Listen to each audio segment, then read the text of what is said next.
Welcome to Dodgers Dogs as part of the Dodgers Daily Network. Casey Porter here, as you see on your screen, joined by Austin Brubaker. So, Austin, I know you've been dodging some tornadoes, just got your electricity turned back on. So, hey, welcome back in. I'm glad everything's okay right now. Yeah, I appreciate it, Casey. I was actually going to get some food on my way when we got the tornado warning. There had kind of been a tornado watch, which has been unusual for this part of the country. We're not used to getting all these tornadoes.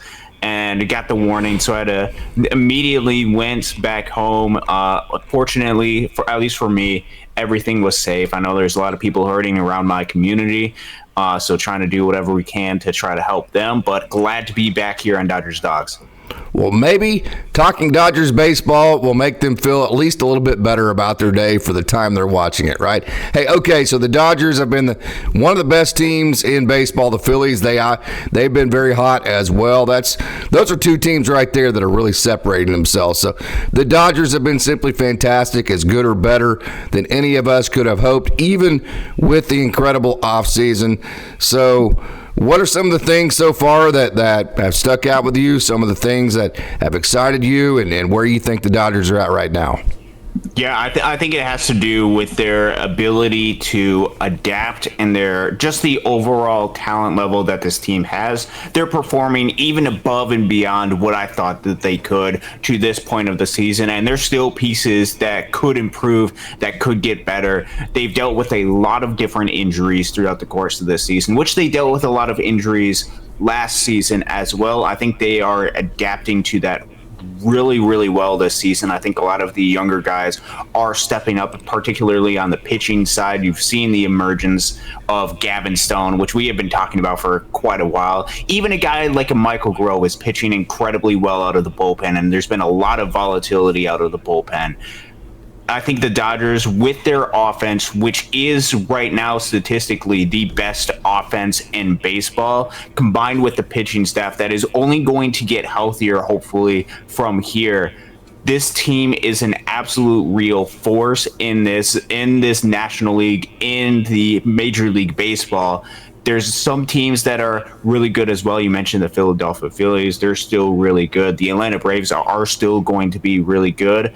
But this Dodgers team has something about it, and if they keep playing to the level that they are, with the players that they've got coming back, and with the potential improvements that they can make throughout the course of the season with potential trades, this team has something about them, and that really excites me, especially with this run that they've had recently where they've been playing really, really good baseball. Just gets you so excited about Dodgers baseball and the hope and the future that this year could be different than the past couple of seasons. Got a couple of topics. You hit on both of them. The first one, you mentioned a couple of potential trades. I think the trade partner is the Miami Marlins. Of course, they've already given up on the season, and they seem to have exactly what the Dodgers want. Of course, the Padres just kind of cut the Dodgers out from underneath the rug, if you will, by getting Arias the other day, but still have all the left-handed relievers, something I think Dodgers fans would like to see the Dodgers maybe go get at some point. So, hey, out of all the left-handers that you saw, which one do you think the Dodgers, if they go after a trade deadline type piece, which one was most attractive to you, and how much more or how much less expensive do those contracts become, like a Tanner Scott who's on a walk year, as the season goes on? At least to this point of the season, that stands out has to be a Tanner Scott. Look, we identified 3 potential guys from the Marlins going into the season that could be potential trade partner pieces that the Dodgers could target going into the season, because the Miami Marlins have a lot of left-handed pitchers. So there was 3 different guys that we have identified. All 3 have regressed a little bit from the course of 2023 to this point in the season. We've seen a lot of regression from a guy like an AJ Puck, who they transitioned him into the starting pitching role. It has not worked out. The level of command that he had out of the bullpen did not translate to the starting rotation. He's still got a couple more years, so that worries me a little bit, especially because he's spent some time on the injured list. So then that brings the other 2 guys. That brings up Andrew Nardi, who was really phenomenal last season. not doing as well this season, still has years of control, and Tanner Scott, who is still pitching effectively, not to the extent that he was previously because he's walking a lot of hitters right now. But if he gets that under control, and especially as the Dodgers throughout the course of the season start to digest how this bullpen is going to look, which guys are going to come back healthy. We've seen a lot of injuries to this bullpen to this point of the season, which luckily for the Dodgers, their starting pitching has stepped up and provided them a lot of length, especially of recently. That is always an area that you want to fortify out of the bullpen. And so a guy like a Tanner Scott, who's entering a walk year, who has been, especially if you look at his baseball savant numbers from last season, incredibly effective. Tanner Scott on a one-year deal with the Marlins very likely not going anywhere, and especially with them already moving off of pieces, would be the most likely and probably the safest bet for the Dodgers for the 2024 season, which right now, if you're going after a bullpen piece, is the thing that matters. Getting the best guy that you can, that is reasonable, that's going to be a significant upgrade to your team in the 2024 season. The one thing to watch with Tanner Scott, though, is his command, his ability to throw strikes. He's walking about 20% of hitters right now, which if that continues, they're going to look elsewhere for somebody out of the bullpen, because that's going to create some shaky situations in October. Perhaps there's somebody that we haven't thought of before that has emerged and is going to continue to do well in the 2024 season, which one of those guys I know that gets brought up a lot is a guy like a Mason Miller out of Oakland. I think, just speaking reality right now, I think he's going to be extremely expensive to get, especially because he's just made a call up to the major leagues recently. Still get a lot of years of control. Very similar to the situation that we talked about during the offseason about a guy like Emmanuel Clase, who was very intriguing, very talented, lots of years of control. Very expensive, though, and is the best utilization of your farm system, the best utilization of a lot of the resources that you have put towards a reliever like that. That is a question for you. That is a question for the front office, and I question whether or not they would pursue that, especially with a lot of volatility concerns and a lot of different concerns that come up with pitching. Especially when you consider you're getting ready to get back Bobby Miller, maybe Emmett Sheehan at some point, Clayton Kershaw, possibly Dustin May towards the end of the season. So you're getting ready to have a big log jam of pitchers. You're getting ready to have about 7 or 8 starting pitchers that all need a role in a 5-man rotation. And then also, whenever you look at a playoff setting, then you only need 2 or 3 starters, right? So you're going to have all these guys that need innings, that need action, that you're just not, the Dodgers are just too talented to get every single one of them in the rotation. So you got to do something with those guys too, right? Like a Bobby Miller or a Clayton Kershaw or an Emmett Sheehan or a Kyle Hurt or somebody like that comes back, right? Yeah, no, and that brings up the interesting argument. Okay, there wasn't just left-handed pitching in the bullpen out of the Marlins. That brings up left-handed pitching from the starting rotation. So what about a guy we talked about quite a bit, a Jesus Luzardo, that would provide insurance for the starting rotation throughout the course of the 2024 season? And we've seen the emergence of a Gavin Stone pitch really well this season. We've seen Landon Knack come up and pitch really well throughout the course of this season. We've seen that take place with a lot of the younger guys, and especially with a lot of guys that will be coming back at some point. There's not really room right now for a starting pitcher to come in and fill in for this Dodgers team. Of course, you can never have enough pitching, but how are all these pieces going to fit together into a picture where it's going to be effective, where you're going to put the best 26 players out there for a postseason roster? Do you already have those guys on your team? That right now, I think the Dodgers would be comfortable, especially if a lot of these guys come back healthy. We still have a long ways to go, and we still have plenty of time to wait and see, and for the Dodgers to assess everything before making a perhaps irrational decision or a decision that they regret if something happens later in the season or if things don't work out the way that they had envisioned. Also, don't forget about the term we use a lot, opportunity cost. A guy like Gavin Stone we see is growing up right in front of our eyes. You don't want to go get a guy that's not worth not giving Gavin Stone the amount of major league run that he needs to grow up in your system and be the type of pitcher that you want him to be. So there's always opportunity costs when you go get guys like that. So you got to keep that in mind as well. Hey, the next topic you hit on in your open, the Atlanta Braves. They are a really good team. The Dodgers handled them pretty easily. So was that a situation from an analytics perspective? You're really good at just kind of drawing the curtain and getting behind the scenes with all of the analytics and the numbers. So I've kind of analyzed the game from hey, here's this team versus that team perspective.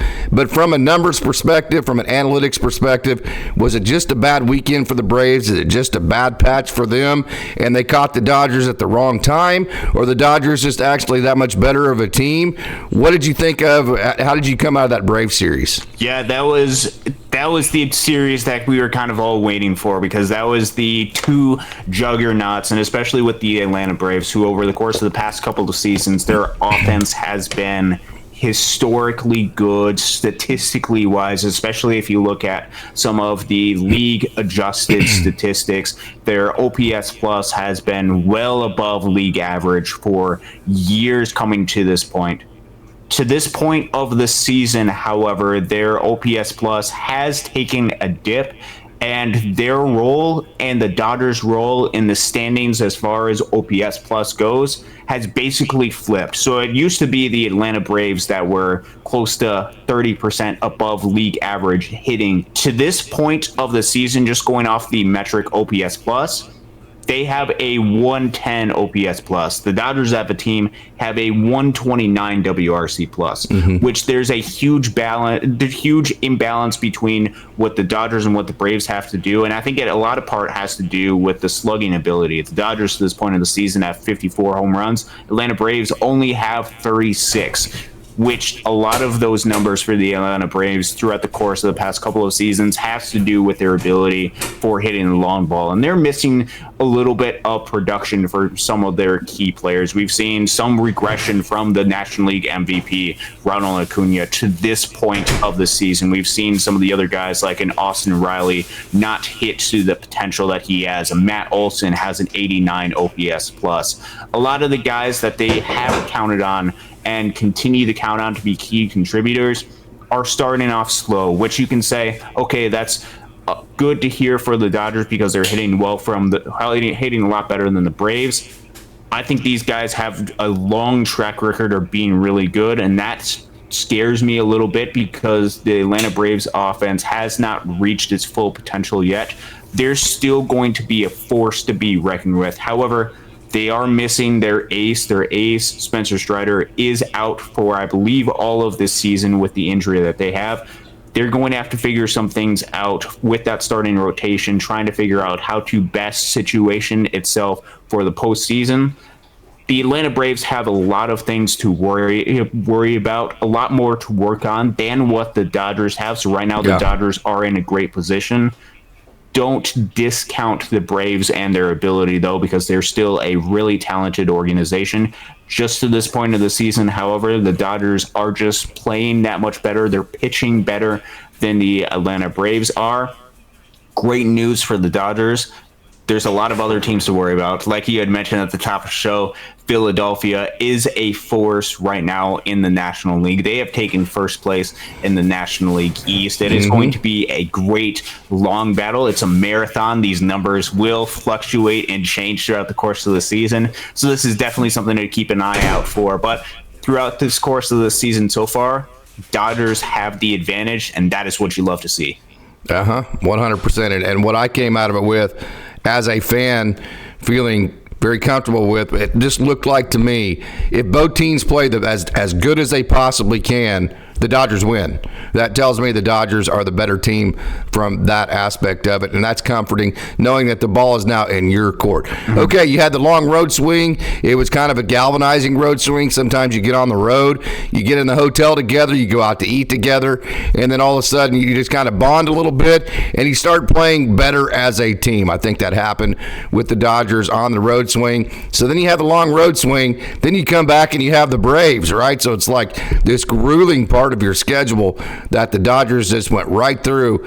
But the really nice part about that is that after that, then you had the Marlins, who point blank aren't very good. I mean, they're in spring training mode. They're swinging at everything.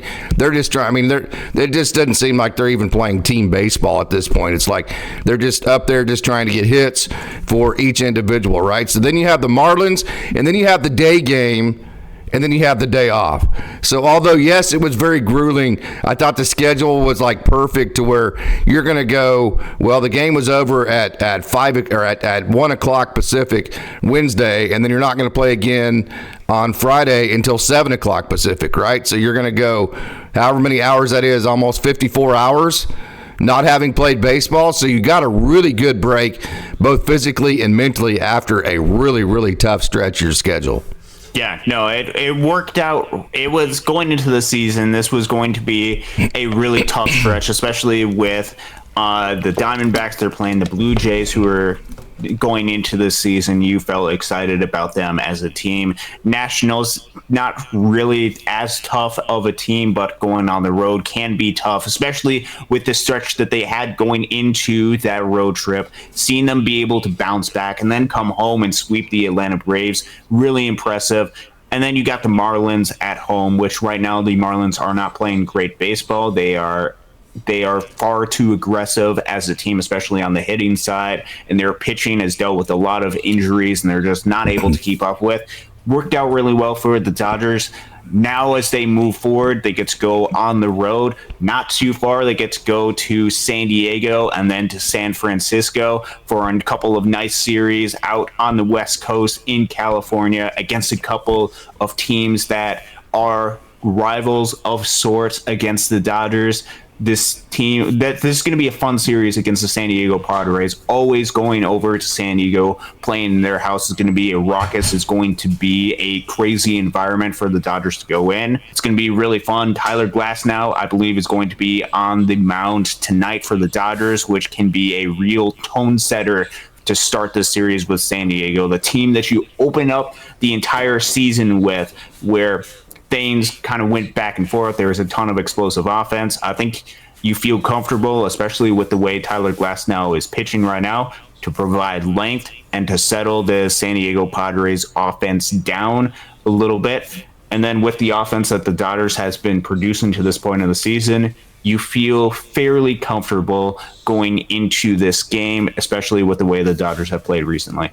The Dodgers, hey, if there's one thing that maybe hasn't been as perfect as a lot of the other things, it's been the games with the Padres, right? So from an analytical perspective, what worries you about the Padres? You know, the Phillies are probably the other best team in the National League with the Dodgers, but I would say the Padres are probably the scariest. In the Padres' eyes, they view the Dodgers as the big team that they want to beat out there. And so there's got to be a little bit of energy that gets brought to this series, that underdog mentality, like watch what we can do. And they've gotten some weird contribution. I say weird because it's not.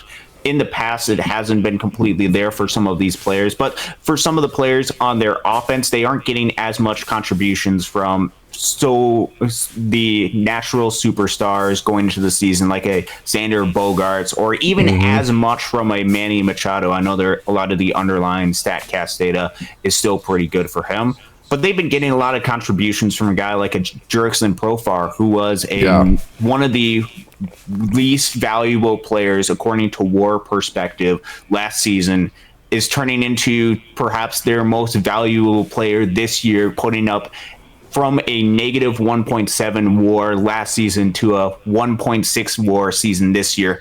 That has been actually pretty cool to see the turnaround that he has had. They also get in a lot of contributions from Jake Cronenworth.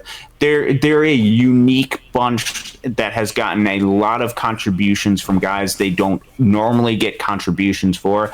You throw in a Luis Arias, who is very much that contact-oriented hitter. The little bit of a throwback is not going to strike out. Doesn't even walk a whole lot. Not a whole lot of great defense. Just provides a lot of those bat-to-ball skills and being able to get on base, hitting for very, very high average for Luis Arias to this offense that already has a lot of slug, a lot of power in guys like Tatis and Machado and Bogarts. And you've got a unique mix. So San Diego, they're playing about around 500-ish baseball right now. I think they're going to be in the mix likely throughout the course of this season.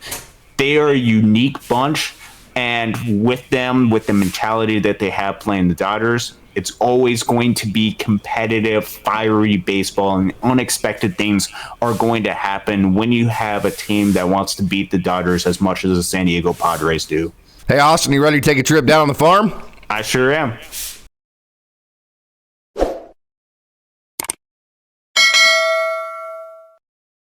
All right, as we start our Down on the Farm segment, Austin, we are going to start with this young man who, him and Eric Swan, both drafted last year, both big, tall guys. Eric Swan out of Middle Tennessee State, and then Patrick Copen out of Marshall University. Copen, last outing 2 days ago, 5 innings, no runs, no hits, 6 strikeouts, just 2 walks. As you can see, he gained 15 pounds of muscles over the offseason. His velo is sitting 94-97. He has a big bag of pitches, 4-seam, 2-seam, cutter, slider, curveball. It's all about, hey, how fast can he figure out, first of all, his control, getting the ball in the zone consistently, and then after he figures out the control, can he then also command the ball within the strike zone? It's all about how fast he can figure out that part of the game. But I'll tell you what, he's making huge strides, Patrick Copen.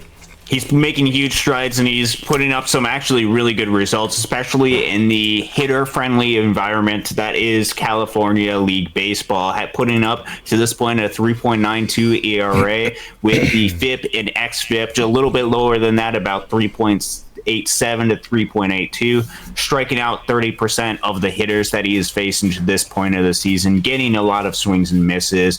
Walk percentage is a little bit high, but in the California League, when they do draw a lot of walks in that league when pitchers are still trying to figure out that portion of the game. It is not too incredibly high for Patrick Copen, and especially as he continues to work on that part of the game using the pitch mix that he has had. He is a really talented player. There's a reason that the Dodgers drafted him, and I think he's going to continue to rise in this system. You see some of the velo and some of the stuff that he has. Patrick Copen, really, really good. Lots of swing and miss, still working in this system, and is going to be very, very talented.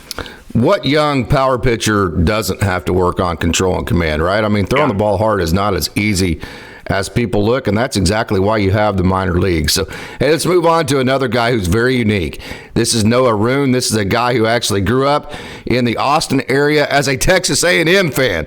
I can tell you, man, that would be like living in Ann Arbor and being a Michigan State fan. Or, I mean, how's that going to work out for you, right? Or growing up in Stillwater and being an OU fan. So, yeah, that was an interesting part of it. But, hey, he grew up an infielder. He actually played on Jeff Fry. Yeah, that Jeff Fry's Little League team, and he grew up a second baseman because guess whose kid was the shortstop, right? Jeff Fry, the former major leaguer. Then he got into high school, became a shortstop, played shortstop at Tyler Junior College there in Tyler, Texas, which is a really, really wonderful junior college. I've been there many, many different times and know a lot of kids that have played there. So that is a really, really nice junior college. And then they moved him down to pitcher, and now he's a side armor. And what's natural about this, what's really cool about Noah Ruen, is that because he grew up a shortstop a million different times, that throw right there, moving to his left, he had to throw the ball like that from shortstop. So when I asked him, I said, hey, was this sidearm that you throw with now, did that come naturally because that's kind of the arm slot that you throw with a lot at shortstop? He said exactly. He said it was exactly like I was throwing the ball from the shortstop position, but on the mound from a sidearm. So really cool. One thing I wanted you guys to notice about Noah Ruen, see that left turn there? That's typically what side armors get because you get on the side of the ball, right? But although he is a side armor, he also is able to turn the ball ball right, so he can turn the ball left and right. See that right there? Yep. That ball just turned right. I mean, when you can turn the ball left and right, and you're a side armor, that's really unique and really talented. So Noah Ruen. Yeah, really unique. So, really unique arm slot, really unique attack angle in which hitters are going to have to go after this baseball, and especially with the movement that he generates, both left and right, both east and west on his pitches. I think especially as he continues to grow, as he continues to work on his pitch ability, just with the movement that he's able to generate in a unique arm slot, that's going to present a unique challenge to hitters, and you can see Noah Ruen really grow in this system and have a role because of the uniqueness that he brings. Really cool to hear that that also almost come this natural to him too, just from his past history. I'm really excited to see him continue to progress and grow as a pitcher this season. Yeah, I wanted to show you here just a second before we move on to our next guy. See this dad and this kid?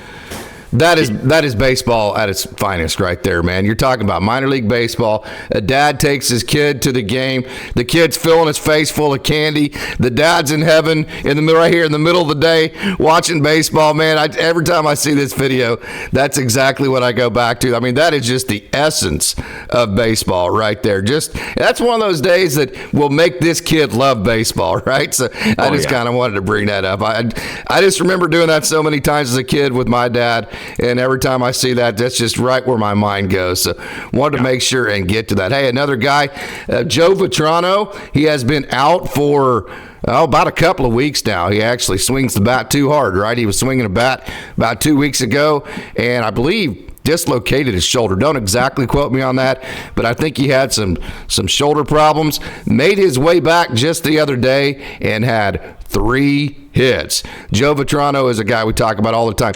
Matter of fact, one of his hits, I don't have it on here. It's on my other computer, the videos that I did it with.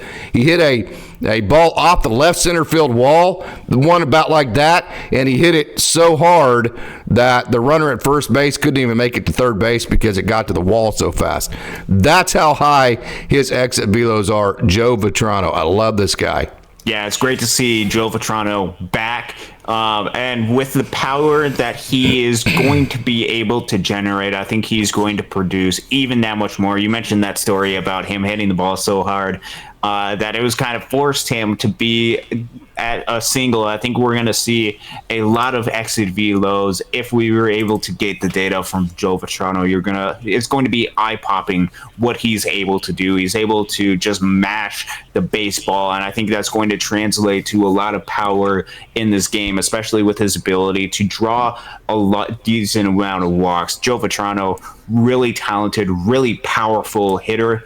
Really glad to see him back and healthy on that Rancho Cucamonga team. Okay, man, let's move up to your level. The High A Great Lakes Loons. Austin, take it over.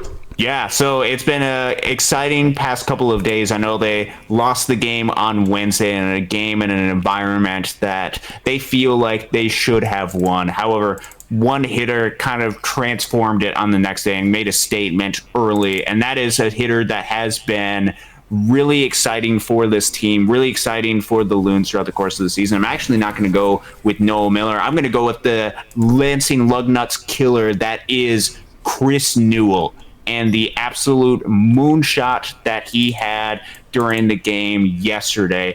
This happened throughout the course. He started off a little bit slow against the Fort Wayne Tin Caps, and especially a game which they lost, which the Loons are in a real playoff bout. To see Chris Newell out of the stadium hit an absolute moonshot. Chris Newell, really good, a ton of power that he's able to generate. There is still a lot of swing and miss part of his game. However, the power threat that he presents to this club is really, really good. Leading, I believe, the Midwest League in home runs, or at least close to the top of the league in the leaderboard. Pitchers are starting to pitch away from Chris Newell, not wanting to pitch to him. You saw that during the game yesterday when he was able to generate several walks. He's able to hit to the ball a little bit gap to gap as well, but when he's able to pull it, last night we saw him pull it out of the stadium for a home run and make a statement early, give Maddux Bruns an early lead. As you can see right here, this isn't from the game yesterday, this is from a couple of weeks ago in Fort Wayne.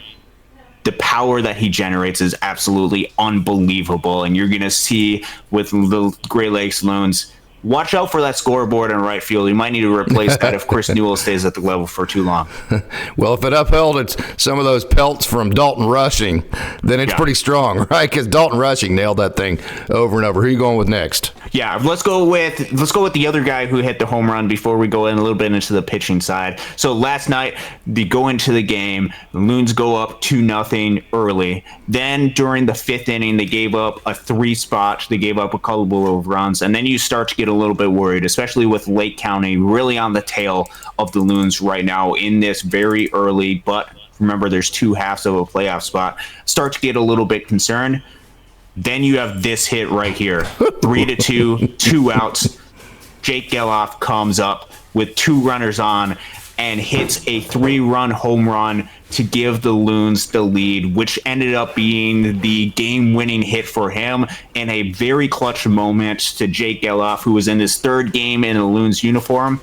To see him get this moment in front of the Dow Diamond Thursday cold environment crowd, to see Jake Geloff start off with a statement at the high A Great Lakes level in a moment where they really needed him and they really needed a big hit, especially with a guy like an Alex Freeland move it up to Double-A. Jake Geloff, clutch moment for him. Excited to see him at high A Great Lakes, and with the numbers that he produced in Rancho Cucamonga, this is the start of many good things for Jake Geloff going forward. Okay, as we move on, I think the next guy that we're going to talk about, we're going to move to the pitching side of things. Hey, this is one where, honestly, Austin, I have just absolutely, I can't get to the screen here, but let's get to Livan Reinoso first. Yeah. I don't see any video I have of Kelvin Ramirez. We'll get to him here in a minute. But Livan Reinoso had a really good outing the other day. 3 innings, 3.1 innings pitched, no hits, no runs, 5 strikeouts, no walks, 6 scoreless outings in a row. So Livan Reinoso has been very good. Yeah, Livan Reinoso has been really good, really, especially over his past couple of outings that he has had. His strikeouts aren't always there. He's been able to generate a lot of contact. He's been able to generate just a really good performance over those last couple of outings, and starting to become a really reliable piece out of this bullpen for the Great Lakes Loons. Livan Reinoso is pitching really, really well throughout the course of this 2024 season, especially as it goes along, especially as he's continuing to throw strikes. And then you mentioned it, the guy who entered the game on Wednesday to keep it a 1-run game, who has been one of, to start the season, I'll probably say probably the most reliable relief pitcher out of the bullpen for the Loons throughout the course of the season, which is saying a lot because there's a lot of talented, really good relief pitchers out of the bullpen. Kelvin Ramirez, and I don't know if we're going to be able to get footage on him. He is pitching absolutely lights out for this Loons throughout the course of this season. Just with some of the numbers that he has this season, a ERA under 1 is absolutely phenomenal. He is going out there. He's able to provide several innings at a time. He, if needed to, we saw that with his appearance. I believe it was in Wisconsin where he went and pitched. I believe it was a 2-inning save situation, or start the season to 1-0. Or it could have been a pass situation. Kelvin Ramirez, really dominant, really effective, and so incredibly reliable out of the bullpen, able to get a lot of swings and misses, or as you see in this play right here, a lot of weak contact and weak outs. Kelvin Ramirez, so incredibly reliable out of the bullpen. I've kind of dropped the ball on him. He, like you said earlier, he's actually probably been the best reliever in all the minor leagues from a statistical perspective. He has been that good. He has been really, really good. So, Okay, let's move on to our next guy here. If I can get it back right here, Maddux Bruns. He's been really, really, really good for the Loons. So talk about Maddux Bruns. Yeah, it's great to see Maddux Bruns and his start to the season. Started off not at the high A Great Lakes level, not at any of the affiliates. Started off a little bit late for Great Lakes, but when he made his first start was a little bit shaky, but the last couple of starts that he have are really, really good. This was a start in Wisconsin, and his performance that he had last night, 4 innings, no runs, just the 2 walks, the 6 strikeouts, especially the first 3 innings of that game. He was really, really effective, really dominant, able to generate a lot of swings and misses, able to throw strikes a lot, especially early in that game, was getting a lot of first pitch strikes.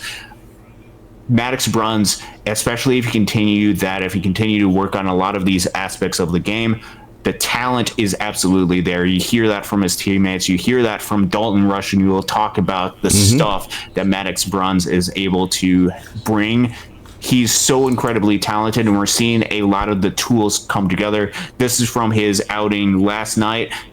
Maddux Bruns, really, really good. Don't give up on the talent of Maddux Bruns and the type of pitcher that he is. He is very, very good.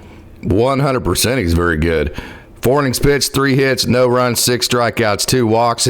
This was his 3rd outing of 2024, and he's allowed just 1 run in 8 2/3 innings, and he has 12 strikeouts, 3 walks.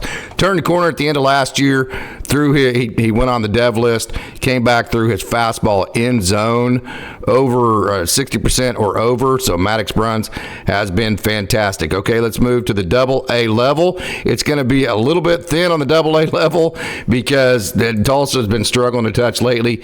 But hey, this is your man right here from last night. Christian Suarez just got moved up, and hey, it's one of those roller coasters. It's kind of Alex Vesey-ish. He's liable to walk a guy or two, right? And then, but once he gets into a big situation, he's going to get himself out of it more times than not. So Christian Suarez. Welcome to Tulsa, Christian Suarez. It is great to see him join a lot of the teammates that he had last year, and more importantly, move up in this level, move up in this Dodgers organization. Christian Suarez, left-handed pitcher, throws a lot of really good stuff, struggles with commands, as you mentioned, at times. However, when a lot of the big moments show up, he has a pitch ability and absolute guts to get out of it. You saw that especially during this appearance that he had against Fort Wayne when the bases were loaded in a 1-run game in the 6th inning. He did not give up any of those runs in this inning, and this allowed Christian Suarez and the Great Lakes Loons to have a 6-game sweep against the Tin Caps.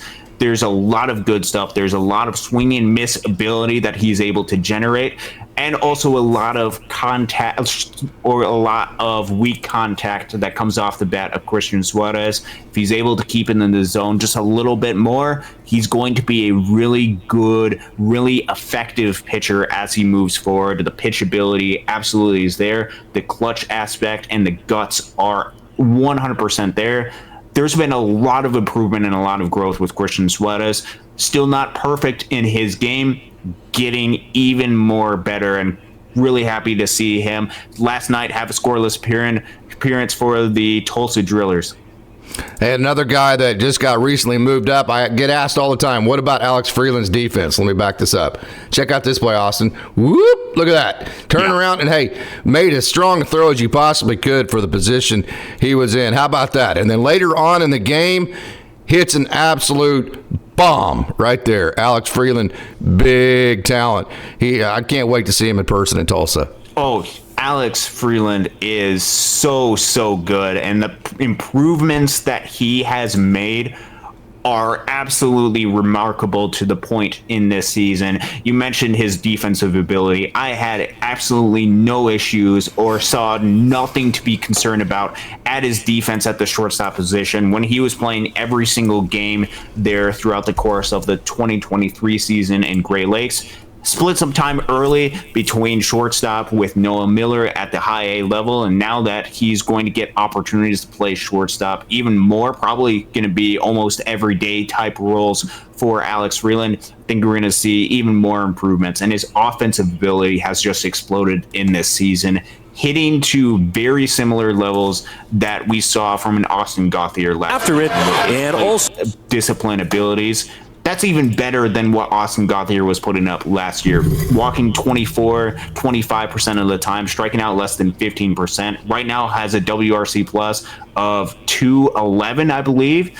generates a lot of power, plays a premium position at shortstop, has some positional versatility at second and third. There is an absolute world of potential for Alex Freeland that is absolutely unreal. Always was there. You saw the spurts of it in Great Lakes in 2023. You saw the talent level that he has. The results are absolutely showing it. Now that he's made the jump for AA Tulsa, it'll be interesting to see how he's able to adapt during the jump that is the most difficult jump for a lot of these players from high A to AA. I have no doubt if Alex Freeland is able to continue with his level of plate discipline and with everything that he has, it's going to be a seamless jump. And we're going to be talking about Alex Freeland as one of the best prospects in this Dodgers organization.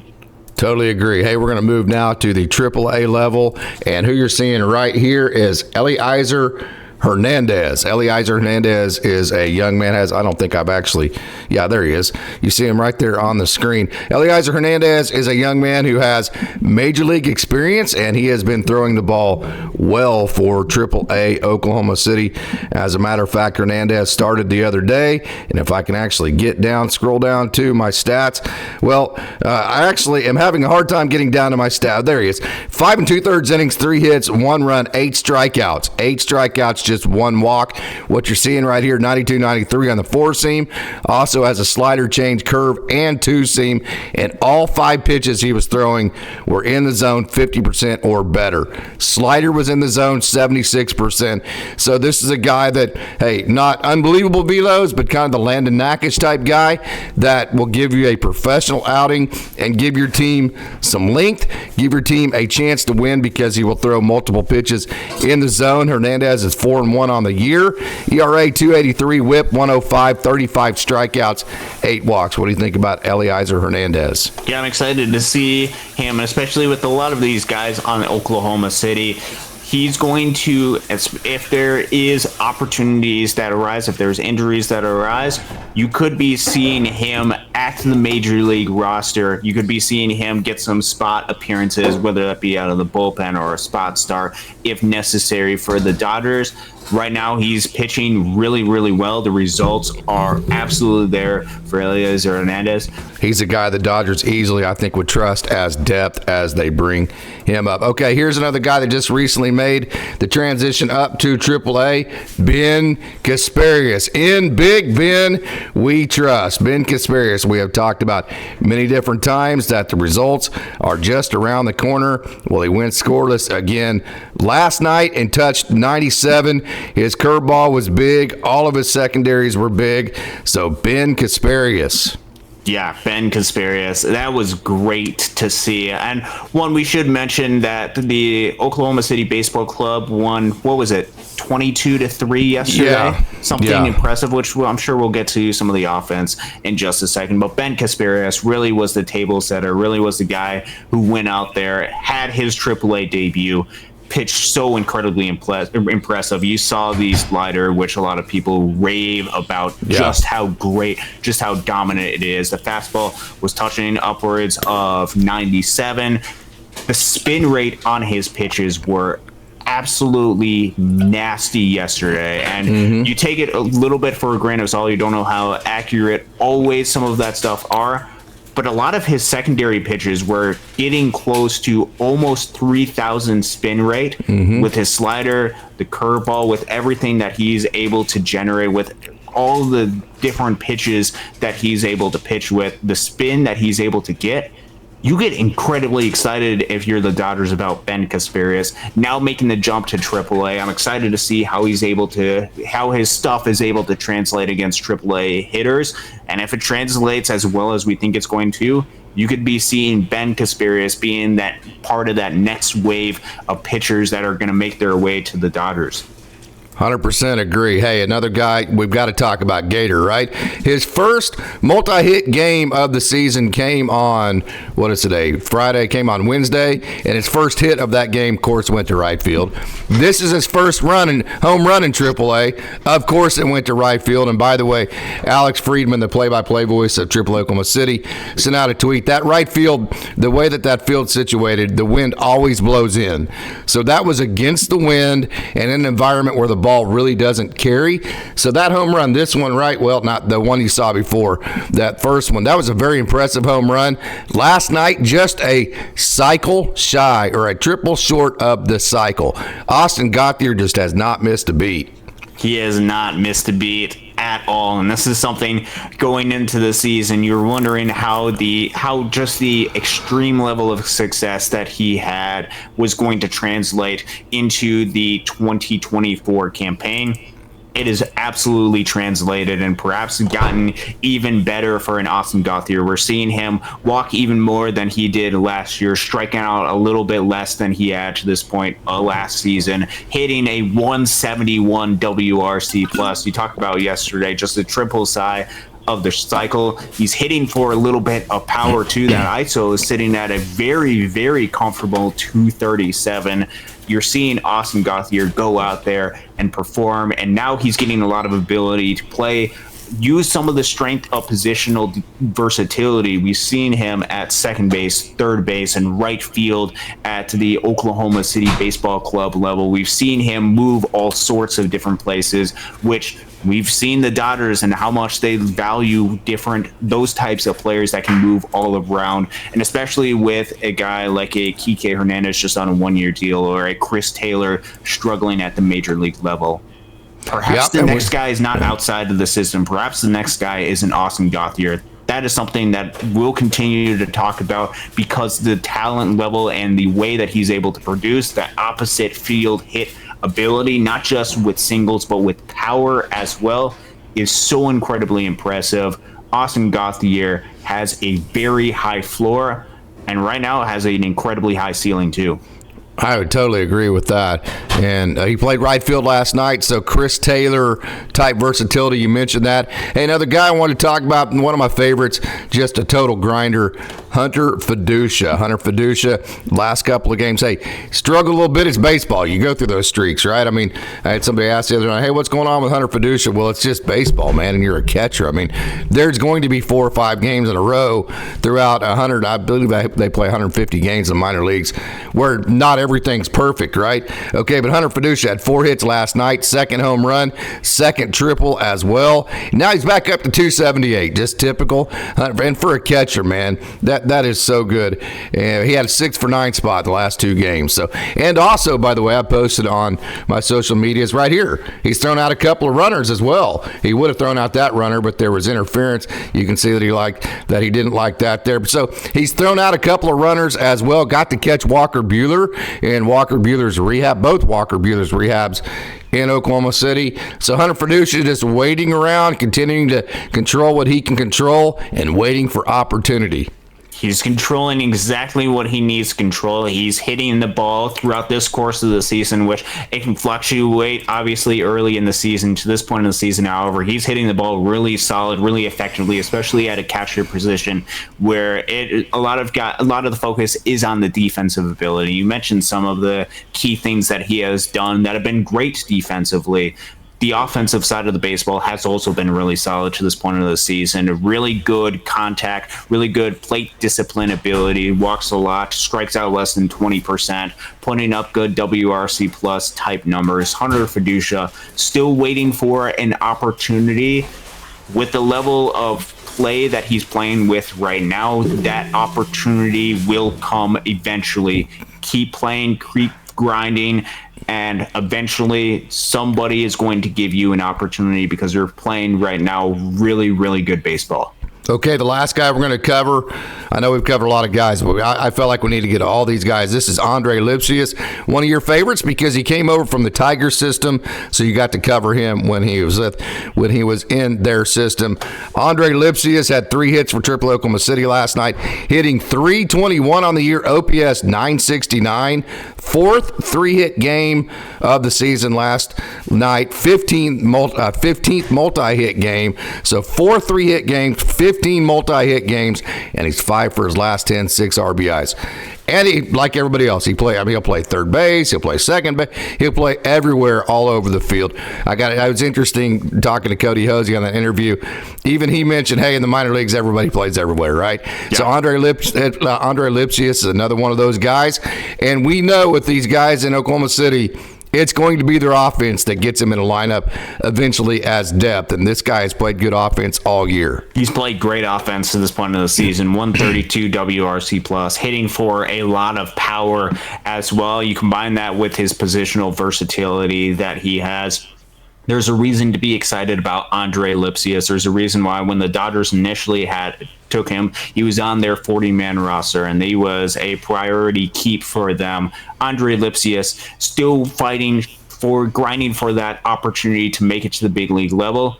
That opportunity, with the level of production that he has been producing, similar to Hunter Feduccia, will come eventually. Excited to see the process continue to go, and the grinding nature that he has. He's putting up a lot of really good numbers that will result in an opportunity at some point going forward. Dodgers fans have a lot to be excited about Andre Lipcius.